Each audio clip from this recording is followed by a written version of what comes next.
Blog Talk Radio.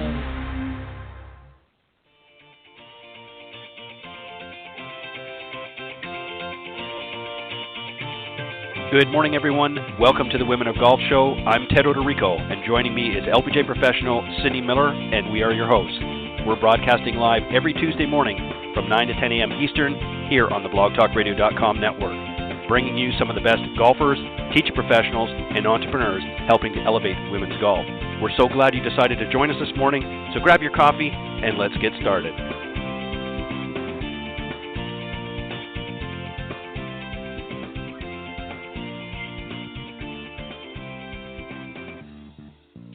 All right. Thank you, everybody, for joining us this morning here on the Women of Golf Show. I'm Ted Odorico, and right alongside, of course, as mentioned, is my good friend and co-host, LPGA professional Cindy Miller. Good morning, Cindy. Good morning, Ted. How are you? I'm doing fantastic for another Tuesday morning. Very, very excited. We've got a great show this morning. We're going to be talking with here just a little moment or two. We're going to be talking to Jillian Hollis. She's the winner of this past weekend's Symetra Tour's IOA Championship, her first win on the Symetra Tour. And then a little bit later on, we're going to be joined by a friend of yours, Gale Peterson, who's both a PGA and LPGA member. So very excited to have both of these women on the show this morning. But I was asking you about how everything's going on in Buffalo. Are you guys getting some warm weather up there yet? Well, you know, it's funny. I had to do a speaking engagement at Turning Stone on Sunday night, and yesterday morning, we woke up to about 8 inches of snow. Oh, wow. Yeah, but today I it's guess supposed to be high at 50, so now it's going to flood. Yeah. Forget I asked. Right? Well, like I said to you before, it's time. I know you love down here in Florida. Anyways, we're glad everybody could join us this morning. And oh, that's right, another boot camp. Mhm. Yeah, thank God. So we get some sun. Yeah, very good. So tell us. Actually, we got a moment or two before Jillian joins us. So tell a little bit about the boot camp. I know you've probably already got it filled out, but just let everybody know what goes on at some of the boot camps. Well, we go to Orlando and we go to Orange County National Golf Club, which hosts the PGA demo day every year and was the site of the PGA Tour final stage of the qualifying school. They have 2 golf courses, Crooked Cat and Panther Lake, and they have a 9-hole practice academy type place that's called the Tooth. And boot camp is 4 days. We have breakfast every morning. We practice and work on our games until noon. We have lunch, and then we play 18 holes of golf. So it's not a golf vacation. It is a change your game forever type of school. We work on every aspect of your game, which is awesome. Hence the name boot camp. Right. You know, and I know you've done a lot of these over the years, both you and, of course, your husband, Alan, who's, of course, a very prominent PGA professional. Is this a kids or is this a mixture, this one coming up? Well, this is an adult one, but we have 2 high school golfers coming. They couldn't come to the February camp, so we've got 2 kids coming and then some adults, and the adults are all from Buffalo. So last time we had a bunch of people from Pennsylvania. So maximum amount of people is 8 because we have a foursome in Alan and a foursome in Cindy. So it's 4-1, and it's a great way to really, really work on your game. So if anybody's interested, go to Cindy at cindymillergolf.com and send me an email and say, it's a great scoop and when's the next camp. Yep. And obviously very well we had a few young ladies on the show I guess a couple of months ago now when we first came back on air for the season, and obviously they were very excited to participate, and I think you had a couple of them that actually had been before, were they not? I think I remember one of them for sure was had been to a previous one. So and on April 16th we're going to have one of them on the air with us. Oh, wow. Okay, good. Yeah, I always love to have, it's always interesting because especially I really love having some of the young kids on the show because they have a different perspective than what you and I would have. I mean, they're very, very focused, and you wouldn't think so at that age. I mean, obviously some of them are very young, but they're very, very focused and know specifically what they need to work on and what gives them the most trouble. And that's, that's something that's important. I think obviously the earlier you can start playing, the better. But for those of you that, maybe have taken golf up a little bit later, it's always a good idea to really sort of zero in on some of the problem areas and be able to identify them. And that's something I think that a lot of people could take to heart. Like I said, we're just waiting for Jillian Hollis to join us this morning. She's running, I guess, a couple of minutes late. But we will bring her on as soon as she connects with us and that. We've got some great guests coming up, and Cindy and I were talking about one particular that's going to be coming up towards the end of the month, Paul Castor, great PGA professional, and he's actually been on the other broadcast that I do Thursday nights, Golf Talk Live. He's been a regular member of the Coaches Corner panel, and we talk about a lot of different things that are obviously pertinent to the game. So he's going to be joining us, and we've got a few others in the mix in between, including some of the other winners that are going to be coming up here on the Symetra Tour. So got a great season in store for everybody, and we appreciate you all tuning in and joining us this morning here on the Women of Golf Show. So what else have you got cooking besides the boot camp, Cindy? I've been doing an awful lot of training, team building training, and speaking. I did the Women Up conference in February, and I just spoke at the Kenworth, which is a trucking company, their national meeting at Turning Stone the other night. And yesterday I spoke to Ignite Buffalo, which is a division of 43 North, which is sponsored by Facebook, believe it or not, to teach local businesses how to run their businesses better. And yesterday we did an event called The Why Behind What Motivates You. So we did a 2-hour workshop with probably 50 people downtown Buffalo, and that was fun. Everybody got to take a motivation assessment to find out what fires them up and why some people drive them nuts.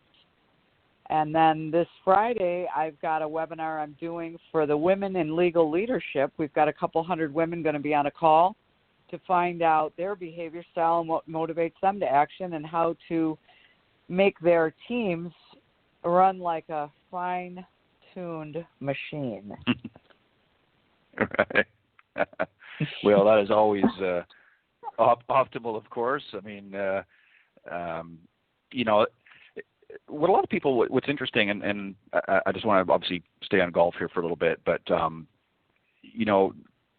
one of the things I think, Cindy, and you know this as well because you've worked with a lot of different companies and that over the years and work with for a lot of different things, getting them motivated and getting them to really understand their roles in the company and that. But you also integrate with a lot of your speaking and that, obviously about golf and the benefits. And I know we've talked about this before, but, I don't think people really appreciate some of the benefits that golf has as a business tool. And we'll have to have that conversation because I see Jillian's here. So I think I stalled sufficiently to get her on. Let me just tell everybody a little bit about Jillian, and then we'll bring her on. As I mentioned, Jillian Hollis is our special guest this morning from the Symetra Tours, winner of the Symetra Tours IOA Championship this past weekend.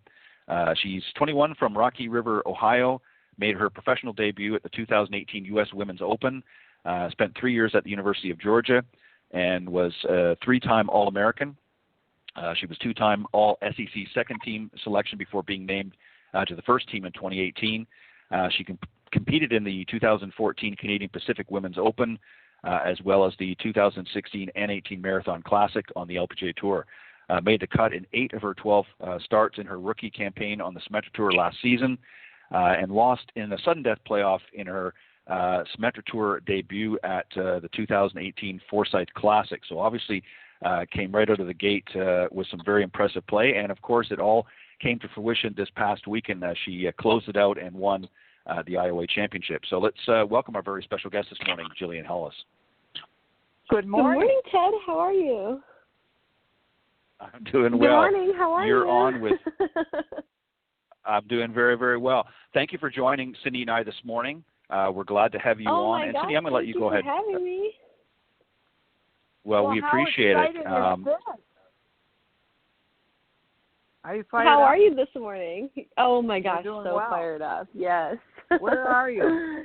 Just so we know I'm where actually, you're going.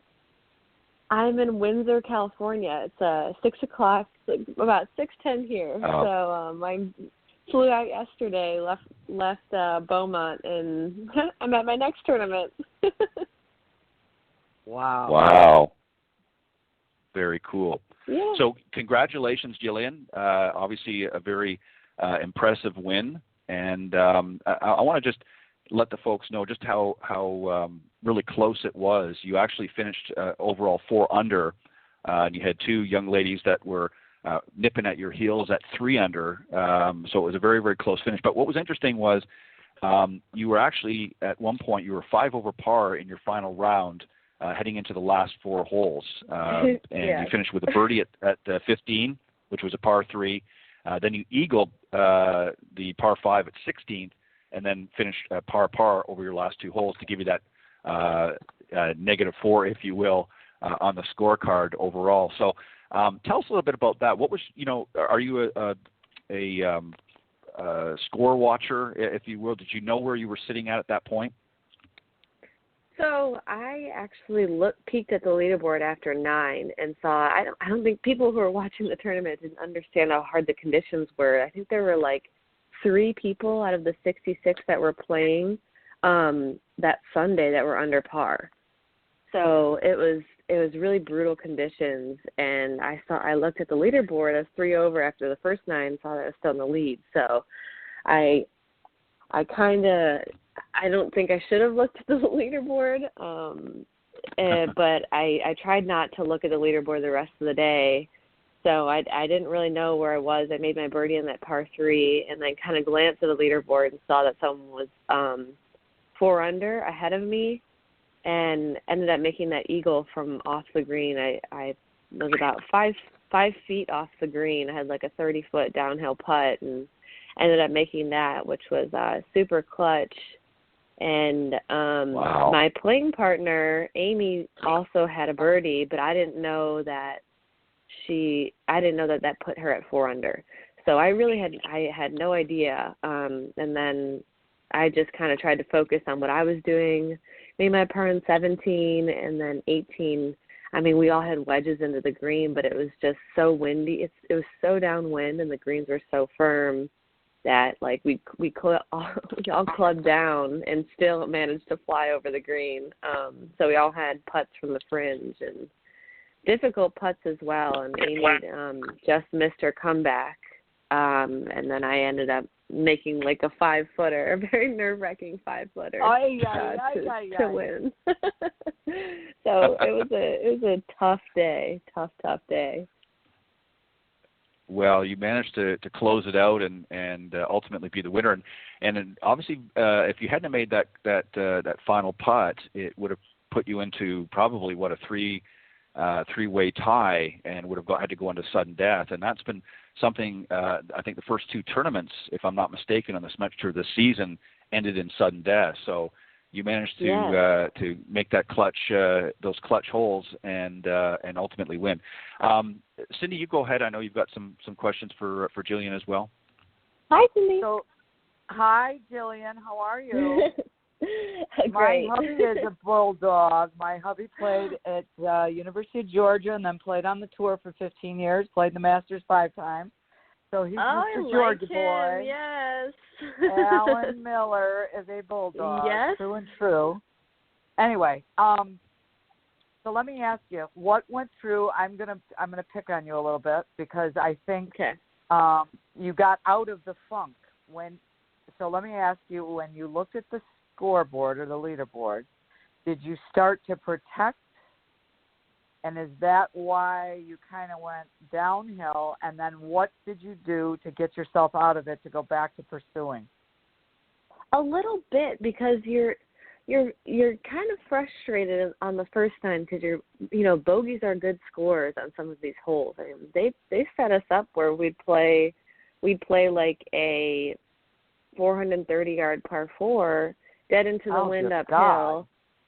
Well, and it was just the conditions were, I mean, we'd have like hybrids, and my playing competitors had like fairway woods into some of the holes just because it was so windy. So it was really tough. And sometimes a bogey was a good score, and there were a few doubles in my group. So I just tried to make as many pars as I could, and if I could throw in a birdie, that would be great, but to not get greedy. I actually I think putting on the greens was the hardest as well, because the ball is oscillating and you're trying to just wait for your ball to sit still. And I missed like a 2-foot putt on the front 9 because it was just so windy, and the conditions were so tough. And I think I kind of looked at the leaderboard almost like, bogeys are okay. And like everyone's making bogeys, it's fine. And then I got a little slack on 10 and 11, but not so much mentally. I think I put myself in a bad position on 10. I was in the rough and then hit it on the lip of the bunker, and then on 11 we had this uphill shot, which is normally a wedge or a sand wedge or something less into this hole, and I hit a 9-iron thinking it wouldn't get there, and it ended up going through the wind and flying the green. So just kind of unfortunate. I know, just kind of unfortunate circumstances, but I just tried to stay positive. You're never out of it. Every shot counts. And Amy ended up making a few birdies, so I was like, okay, the birdies are out there. Like, you can make birdies. And I put myself in a really good position on 13. I had this 7-foot putt that it slid right to left, and with the wind, it didn't fall. It's like, don't get frustrated. And the next hole, I had a 10-foot putt and slid again, and I was like, okay, don't get frustrated. Like, you can do this. Good for you. Wow. I know, and it was very tough. And I think growing up in Ohio and playing through really harsh conditions and playing in the snow, I would always go and practice in the winter time outside, because I was like, nothing's ever going to be worse than these conditions. And no matter how frustrated you get, like, that'll reflect in your game. So I just tried to stay positive, and my friends all came out and watched me, so that pumped me up a little bit. I saw my really good friend Lauren Stevenson. She had played in the LPGA tournament that morning and drove over and came and watched me, so she got to see my birdie and my eagle. She came on 15, so she saw birdie eagle and then got to see me win. So it was super nice. But I think just being positive and knowing that anything can happen. Anything can happen in the golf tournament, especially when the wind is as bad as it was. Well, and it's funny that you said that, because I live in Buffalo and grew up here and went to the University of Miami, but the same thing. How far? It's like 2 hours for me, Buffalo. Oh, cool. So where in Ohio are you from? Cleveland area. I'm right on the lake. So if you took a boat across Lake Erie, you'd be in Canada in an hour. Awesome. So, yeah, the same thing here. And it's funny, because the worse the conditions, the better I play. Yeah. And it's like, I played on the LPGA Tour for a few years, and now I play on the Legends Tour. And we had an event at French Lick Resort in the fall, and it was like 48 degrees, and the wind was howling, and it was raining. And the day that it was nice, I played like crap. And the first day and the last day, I'm like, hey, make the wind blow, because all these girls from California and Florida are going to suffer. And so I think that gives us an advantage, to be honest with you, of being resilient. And once you look at the leaderboard, everyone's having a hard time here. It's not just you. So right. God bless you. Good job. That's awesome. Thank you. Yeah, and I had a really good round the second day. Conditions were super easy, and I wouldn't say easy. The wind was really hard in the morning, and then kind of died down in the back nine, and I was able to make I think I made 4 birdies in the back 9 and no bogeys. So that was super helpful and put me into a good place to go into the next day. But yeah, I mean, I carried my bag the last 2 days as well. I couldn't find a push cart, and I had a caddy the first day, but he couldn't end up making it the next 2 days. So I was like, okay, I'll just carry my bag. Like I can do this, and end up just doing it myself, and it's my bag and I out there. Good for you. Good for you. That just, you know what? It just shows that you don't have to have the whole team behind you. You know, you got to be resilient and tough and problem solve and all the above. And I have a super great team behind me. Not so much on the course all the time. I usually do, but like my coach Gareth Raflewski and Scott Hamilton, I talk to them all week prior and leading up. And having an iPhone is like super awesome nowadays because you can just send videos and send them off. And I was really struggling with my putting after the first day, and they really helped me a ton.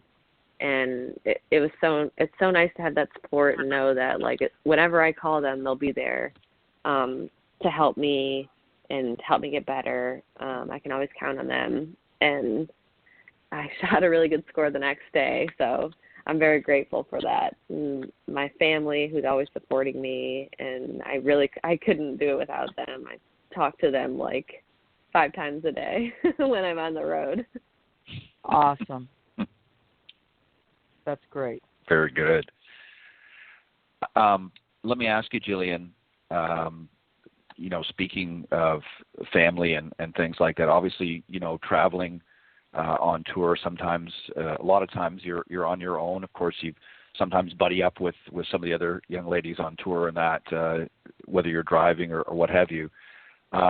What do you do outside of the golf course? I mean, obviously you go out and eat and do things like that. Do you practice a lot, or do you do other things to sort of take your mind off golf for a little while? Yeah, I mean, I practice a ton. I practice a lot, but so yesterday, Mondays are always our off days, and when I'm off the golf course, I don't think about golf. I don't like to, you know, unless I'm planning for the next day. But like, if you think about golf 24 hours a day, I was having this conversation with my friend yesterday. It's like you'll burn yourself out. For how many weeks we play? Mm-hmm. I mean, I'll be playing 26 weeks straight out of this year, and that's not including the off weeks. Those are the on weeks. Every tournament week, you start Monday or Tuesday, and you just kind of go from there, and you don't really turn off. So like this past Monday, yesterday actually, it was kind of like a travel day, and then my friend and I went to this cute little town near Windsor, and just kind of walked around some art galleries, had lunch, went to the bookstore, and just took it easy. I like to work out a lot, but I don't have a whole lot of free time right now. I'm still in school. I'm actually graduating. I'm hoping to go. We have a tournament in Atlanta. I'm hoping to. It's right during my graduation, so I'm hoping to drive over to Athens and walk that night during my tournament. What are you majoring in? Journalism and I was a plate spinner. Sorry. Yeah, I have a full plate right now. But I think once I'm done with school, I'll have a lot more time to like really focus on working out or picking up a hobby or doing something. In the winter, I like to snowboard. We didn't have any snow this year, so I wasn't able to do that in December. But I definitely like spending time with my friends and just doing things that can take your mind off of all the golf that we're playing all the time. Good for you. You gotta have a little bit. I didn't quite hear that. Did you say a journalism major? Is that what you said? Yeah, journalism and communications. Communications. Okay, I thought that's what you said. I couldn't quite hear it. Let me just ask you one other question, then Cindy, I'll throw it back to you. Being that you're going to be in Georgia and that, and I'm sure you're aware this week. In fact, it was yesterday that we started getting the buzz about it. But of course, up around Augusta National is the Augusta National Women's Amateur How cool is that? To have, I think it was 25 young ladies, or no, from 25 countries. I'm sorry. I'm not sure the size of the field it's going to be, but 25 countries represented, and they're going to be playing the first 36 holes, and then the final round will be at Augusta National on April 6th. So starting tomorrow and Thursday will be the preceding rounds, and then of course the final round will be at Augusta. But how cool is that? Obviously Augusta National is certainly, in my opinion, one of the most beautiful, if not the most beautiful golf course in the world, and it's a big stage, has been for the men, but now we're starting to see an introduction to women's golf, and I think this is a great way to really get it started. How cool is that to you as a young lady to see some of these up-and-coming amateurs have an opportunity to play on a stage like that? Ted, it's so amazing, and I'm so grateful that we've had this, like, women's golf is having this opportunity to go play at Augusta, and more people are going to watch because they want to see how the women do on a course like this. I was fortunate enough to play Augusta in college, so I know how amazing it is, and it'll be a test of the nerves with the girls more than anything to just be playing such a prestigious golf course. I think they play 2 rounds, and then the people who make the cut will play a practice round, and then they'll play. So they'll get 2 full rounds on Augusta National, and it's so amazing that they're giving the women this opportunity. I'm hoping they can eventually get a pro tournament there. That would be really neat. But it's a super great opportunity, and I know pretty much the whole field of the amateurs that are playing. So it'll be really nice to follow them around and see how they do that week. But it's just so cool to see how much the game has grown for women. Yeah, I agree. And as I mentioned, April 3rd to the 4th, the first 2 rounds we played actually at Champions Retreat Golf Club in Augusta. And then the round 3 will be on April 6th, following the 36-hole cut. As you mentioned, that'll be at Augusta National. So that's going to be, and I guarantee, especially with not just the fact that it's really a big event for these young ladies, but because there's so many countries that are represented. I mean, the Masters draws a huge global audience during that time, and I'm sure it's going to equally draw a big audience, being such a great opportunity for these young ladies. So I'm sure there's going to be a lot of eyes watching, especially with so many different countries being represented. So very interesting, to see how this thing plays out. And I agree. Right? Right. Well, I'm sure they're going to have a lot. Yeah, I think it's going to be. I would be surprised if they didn't, but I'm pretty sure it is going to be, and I think it'll really help to elevate women's golf even further. And I agree with you too, Jillian. I think that we're going to see in the very near future. I think we're going to see a professional women's tournament at Augusta National. I think it's probably in the pike already. They just haven't announced it, but it'll be interesting to see what happens as a result of this. Cindy, go ahead. Seeing my daughter as we speak because she's a producer at the Golf Channel, and she just texted me. She goes, I had Joanne Carner in this morning. I said, oh, that's cool. Did you tell her who you were? She goes, yeah. She goes, that's why you look familiar. Oh, my God. So let me ask you a question, Jillian. Do you know who Joanne Carner is? I don't know. Sorry. Oh, my God. Jesus. Google her. She's like the coolest, nicest, funniest. So here's what Kelly just said. Morning Drive will have live opening tee shots tomorrow at Champions Retreat. So Morning Drive will have it tomorrow. But so Joanne Carner is a Hall of Fame.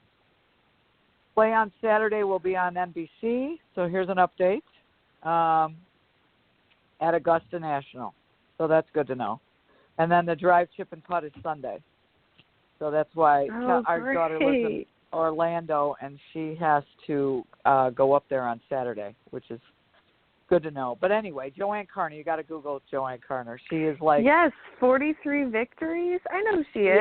Yeah. I just didn't ring a bell at first. Yes, of course. Okay, you're saved. You're saved because you got to know some history.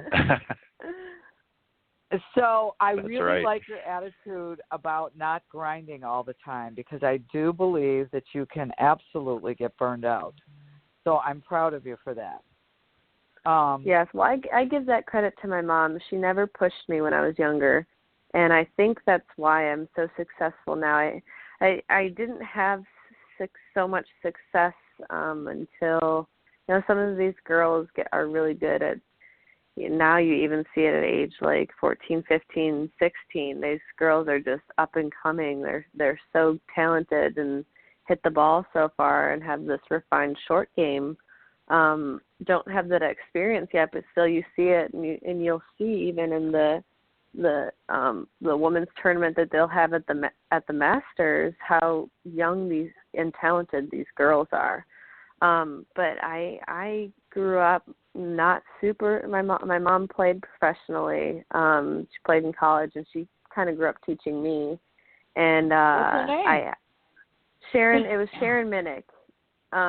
She's Sharon Hollis now, but she played on the Futures Tour for 4 years, and then she played a year in Europe.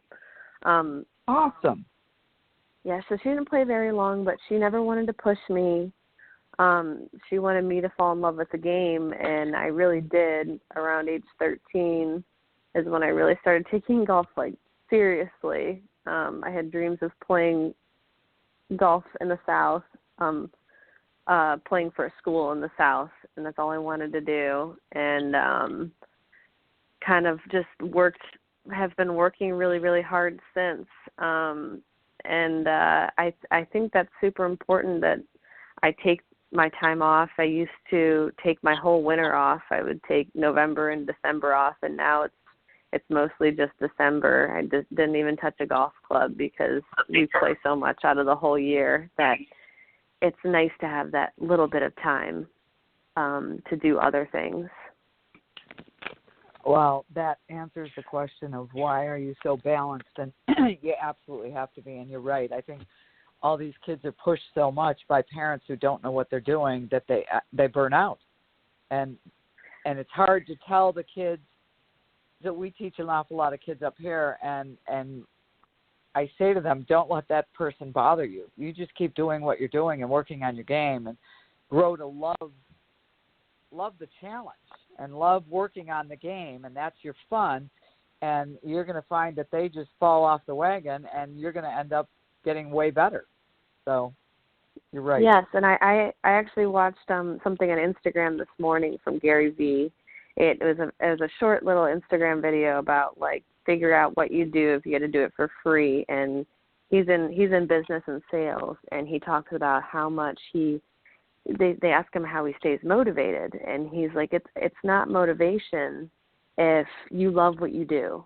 If you love what you do, you're automatically motivated because you get to get up every morning and love what you're doing. A lot of people sometimes chase the money or chase something else or the fame, and they think there's not money in things that they love, like music or painting or golf or art or anything. And there really is. You can create your own craft, and just if you're loving what you're doing, it's never going to be challenging. It's never going to be challenging to be motivated or to work hard at what you're doing. Absolutely. Well said. Yeah, you know what, Jillian, some very wise words. Quickest way to kill a dream is to chase the money. Chase the dream, not the money. And you'll always, be successful in whatever it is that you do. And money will follow, and, whether you, become rich and famous or not is really irrelevant. If you enjoy, get up, like you said, every morning and enjoy what you're doing, that's in my opinion, is success. Well, Jillian, we got to let you go, unfortunately, but we appreciate you joining us early out in California. We know you got to get ready for this week's event, but congratulations again on behalf of Cindy Miller and I on the IOA Championship, and go out and win some more tournaments. Ted, Cindy, thank you so much for having me. It was so nice talking to you. You too, honey. Good luck. Well, yeah, good luck this week. Thank you very much. Thank you very much. Appreciate it. Bye-bye. All right, bye-bye. Bye-bye. All right, definitely a very focused young lady. Definitely is going to have a very successful career and a good attitude. I really like that. I agree with exactly what you said. We got our next guest ready to go here, so let me just do a quick introduction, Cindy, and then we'll bring her on. Of course, our guest here on the second half is Gale Peterson. She's both a PGA and LPGA member. She spent a lifetime dedicated to helping golfers become better players. Everyone from the novice player right up to the tour players and all levels of players come to Gale for help in playing their best golf. Her 30 years of experience at Sea Island combined with success stories of her students have earned her many accolades. Here's just a few: National LPGA Teacher of the Year, Georgia PGA Teacher of the Year, Golf Digest America's 50 Greatest Teachers, and Golf Magazine's Top 100 Teachers. Certainly, and many, many more. We don't have enough time to read them all, but definitely a lot of great accomplishments. So, Cindy, let's welcome our very special guest, Gale Peterson. Good morning. Good morning. Thanks for having me. Thanks for being on with us. We appreciate it. It's pretty exciting here. And yes, this is the first time I've listened to the radio show. I'm usually teaching this time of day, but I really enjoyed the segment prior to mine. It's awesome. Well, awesome. Very good. Yeah, young lady Jillian Hollis just won her first Symetra Tour event, the IOA Championship this past weekend, so we were honored to have her join us this morning. Cindy, I'm going to let you, since you and Gale know one another, I'm going to let you start things off. So when I speak to you, what I hear is total wisdom. And tell me what your philosophy is for helping someone really improve their game. Well, I've been affiliated with a lot of great teachers, and there's so many in the country.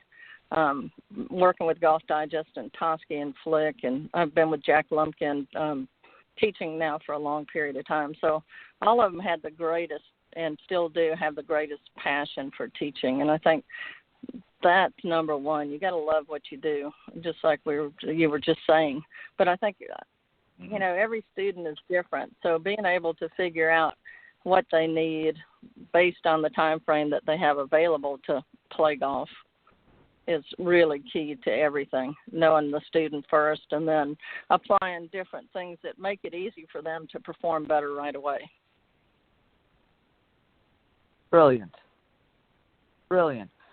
What about if they don't have a lot of time to work on their game? Let's say somebody comes in and they shoot, 100 to 105, and they really want to break 100.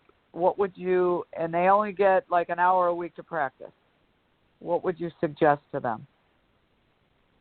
Well, I think the first thing would be to take them out on the golf course and see what their strengths and weaknesses are.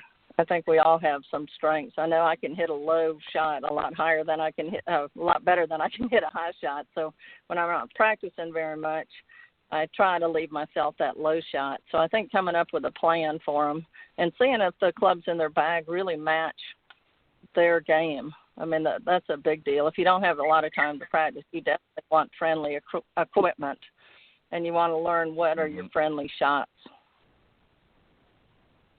Brilliant. Ted?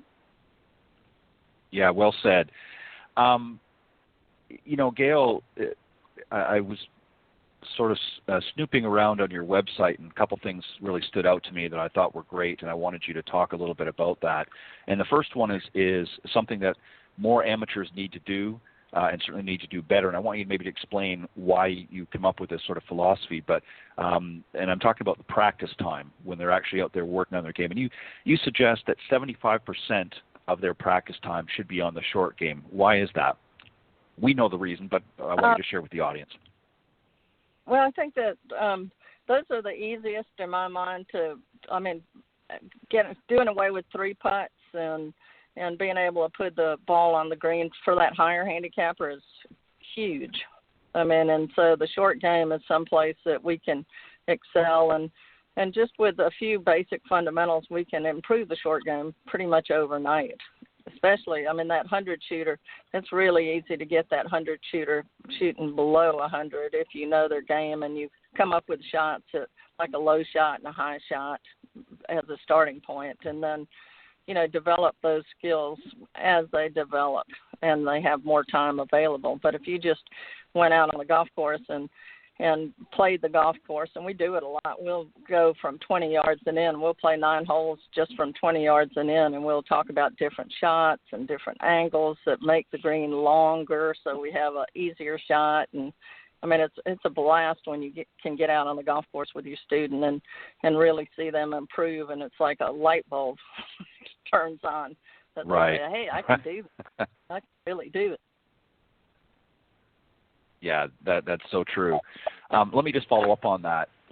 You know, something that we will all hear, you know, Cindy, yourself, and myself as teacher professionals, we hear a lot of times, well, you know, I don't practice on the short game because, you know, as much as I should because it's kind of boring. It's not as interesting as, you know, pulling out the driver and seeing how far I can hit it. What do you say to a student that comes up to you and says something similar to that, you know what, I don't really enjoy on the putting green all the time or, you know, chipping and pitching and stuff like that because it's just not as fun.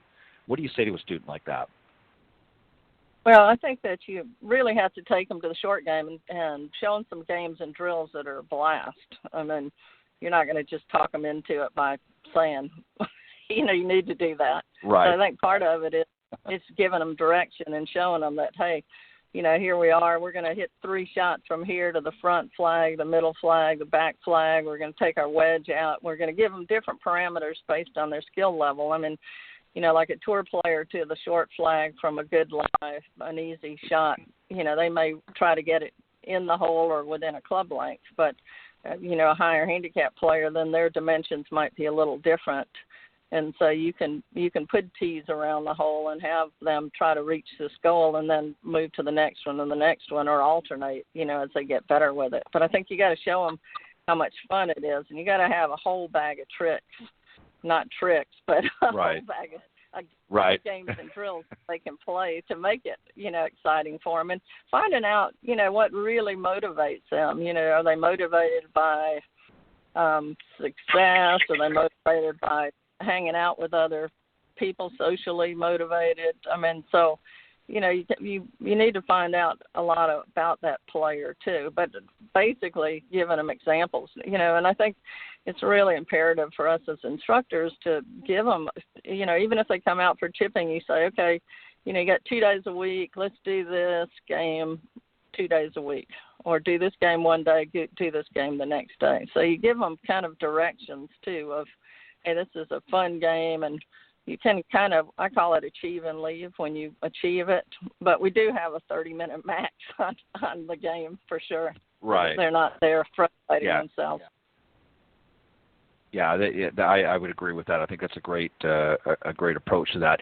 And I think you have to, I mean, obviously golf is challenging enough, but I think you have to challenge the student a little bit as well. You've got to make them think during that process and use a little bit of their their ingenuity, if you will, on how to tackle certain things. I think a lot of people focus too much on technique, and obviously there's a certain importance to that, but I think a lot of people worried about whether they get their arms in the right position or their hands are always in the right position, and they focus too much on things that really don't make a difference. And we've seen over the years,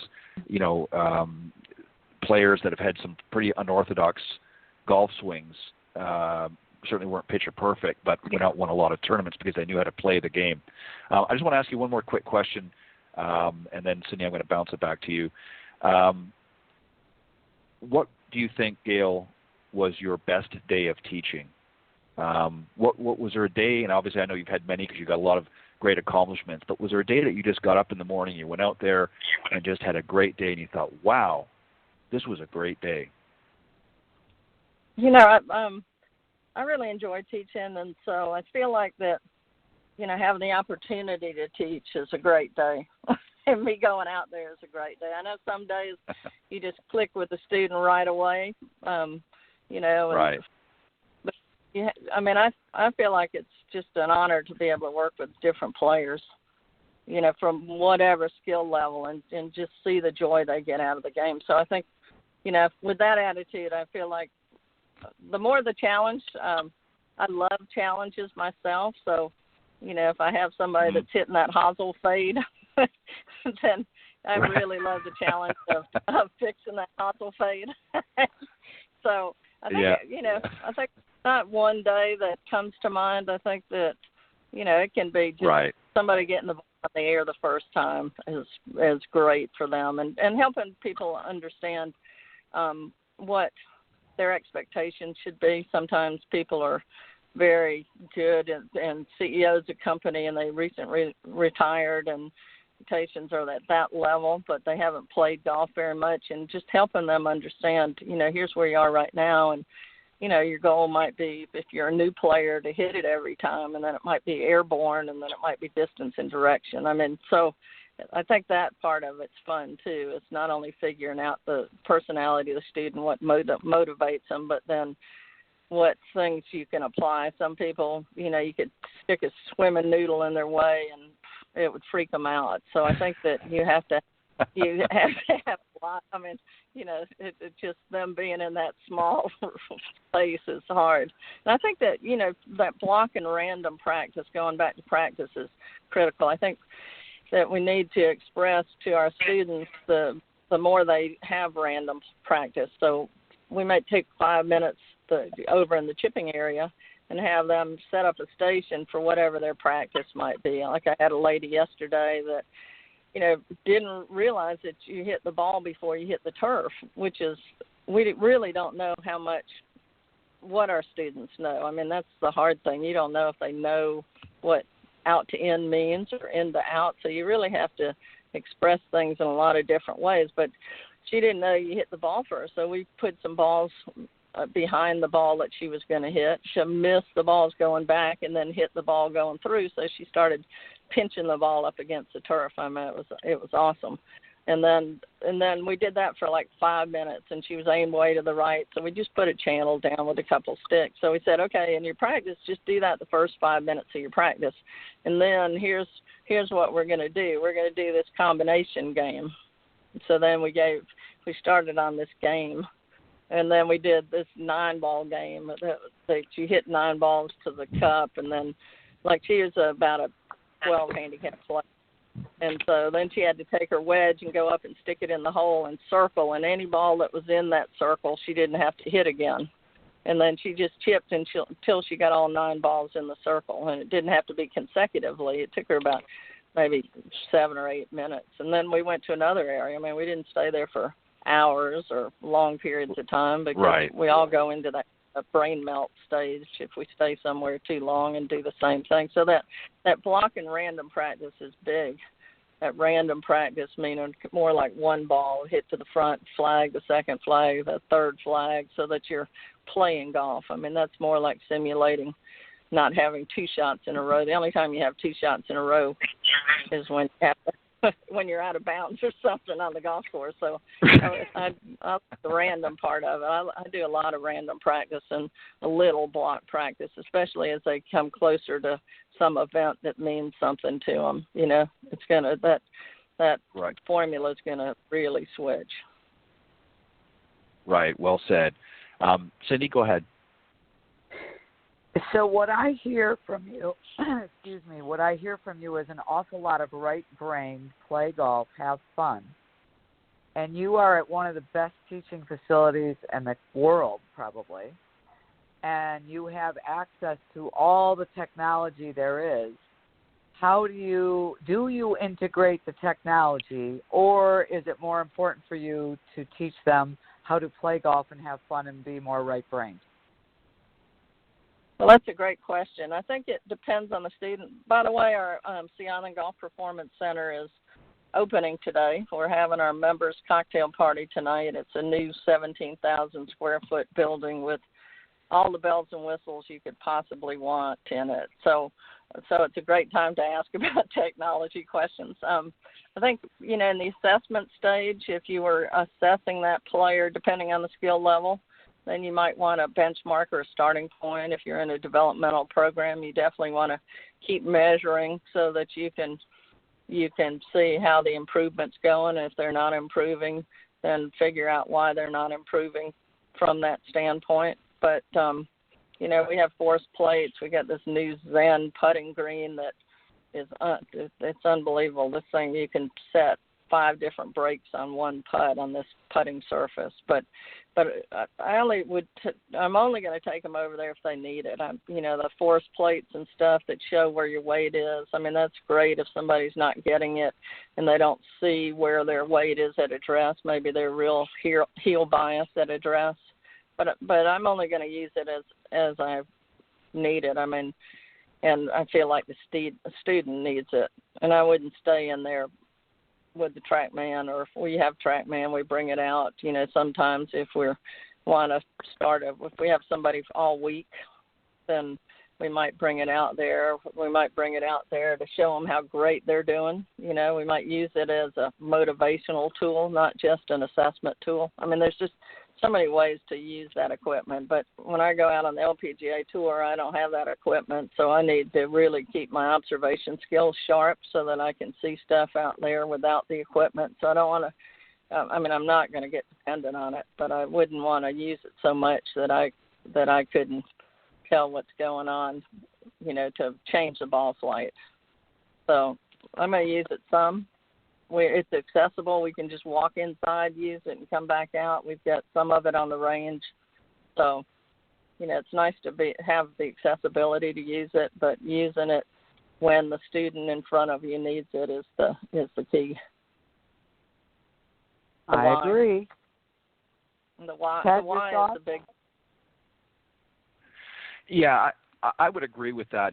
Cindy, you and I have talked about this a number of times, and we both have used our fair share of technology, and I think there is a place and time. And I like how you really just put this, Gale, in perspective. I think to develop sort of a benchmark or a starting point, if you will, with your student, I think it's good to have that. But one of the criticisms I do have with technology is, I think, unfortunately, and I think it's more in a lot of some of the younger teaching pros that are coming up, because they were sort of taught themselves on a lot of this technology, is they're relying too heavily on it. And again, you can't take a lot of this stuff out with, if you're working with tour players out on the tour. So you have to have a keen sense of observation yourself to be able to identify certain key problems. And I've always looked at this, and you may agree or disagree, but I've looked at, from a teaching professional standpoint, that we're really what we are as problem solvers.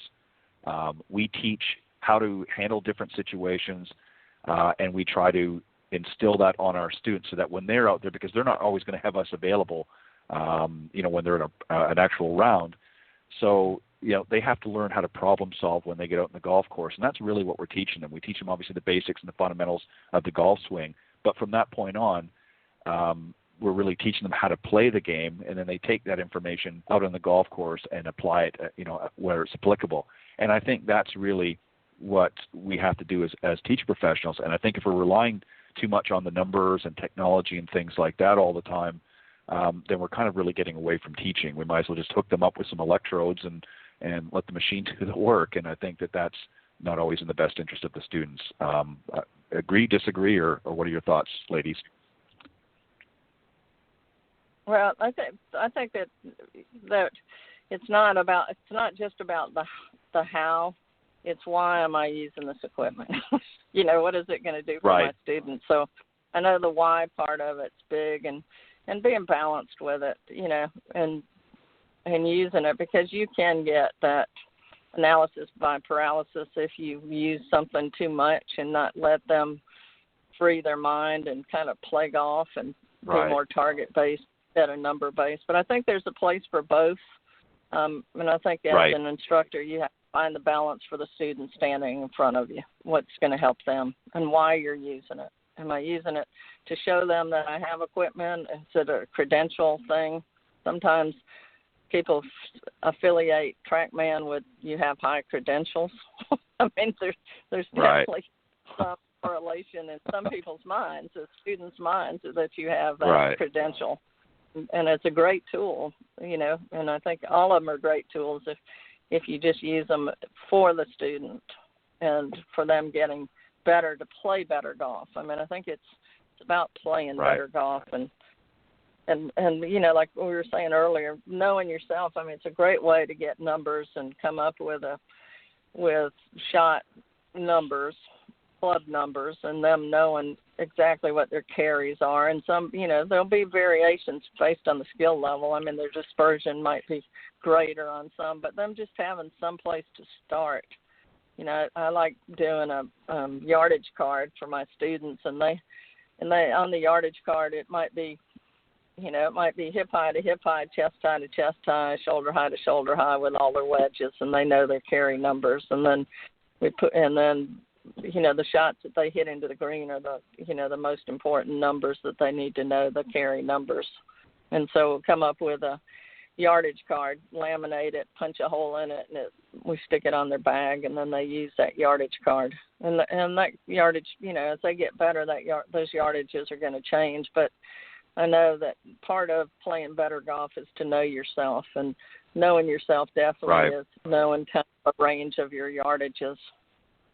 You know, and the tour players, you know, they know if they grip down on it an inch, if they hit a stock shot, or grip down an inch, and then the punch shot, they know all those yardages for their carries. Right. But the average doesn't have time to do that. And I think using that launch monitor would be great for doing that. It would be, if you don't have that, you know, it's raining down here after the rain, you could go out and hit shots and you'd get a pitch mark, and then you could shoot, you know, you could shoot that if you had a Bushnell, or you could step it off if you don't have one, and just come up with some starting numbers of different clubs. Yeah, I would agree with that. I think that's a great way to put it. Cindy, any final thoughts or comments before we let Gale go? No, I just thank you so much for being our guest today. I love your wisdom and your brilliance, and we can all learn from each other, so thank you for sharing. Thank you so much for having me. Come down to Sea Island if you get a chance, and come visit us. Would love to. Yes, definitely. Well, thank you very much, Gale. Again, I concur with Cindy for joining us this morning and sharing some of your thoughts and wisdom of the game with our listeners, and we'd love to have you come back anytime you want. Okay, thank you so much. All right, that was our very special guest on the second half, Gale Peterson, member of the LPGA and PGA, and you can find her out at Sea Island. Definitely a great facility. A lot of great wisdom for sure, Cindy. She definitely knows her stuff, and I think she hit it right on the head. You know, you really have to know your students.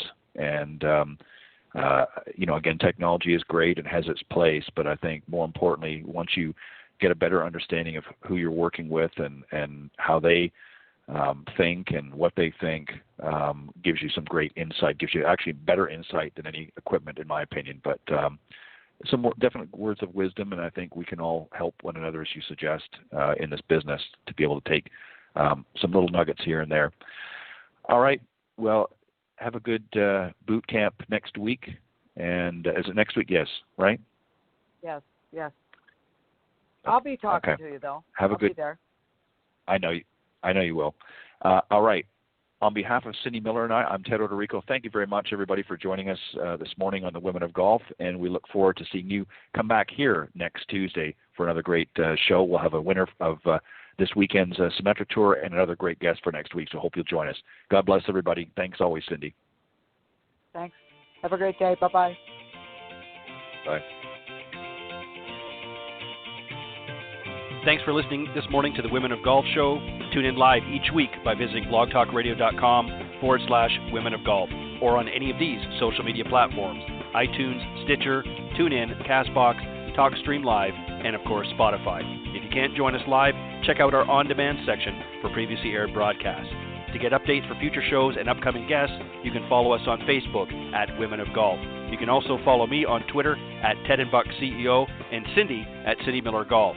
Please remember to join us next week on the Women of Golf Show. See you next time. This has been a production of the iGolf Sports Network.